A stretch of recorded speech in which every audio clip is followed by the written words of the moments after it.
Rigiji to the President of the Republic of Kenya. Ambia Kimani Ichung'wah.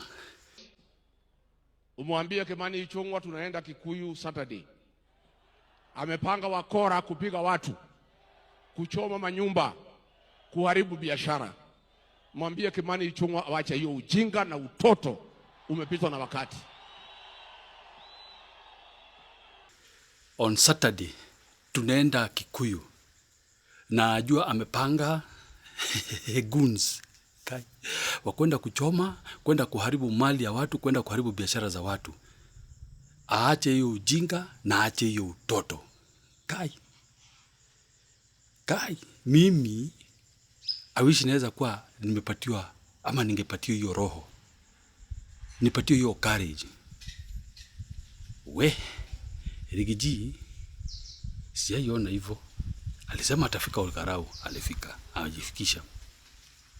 Na kujifikisha huko, na akaongea, na akasikika.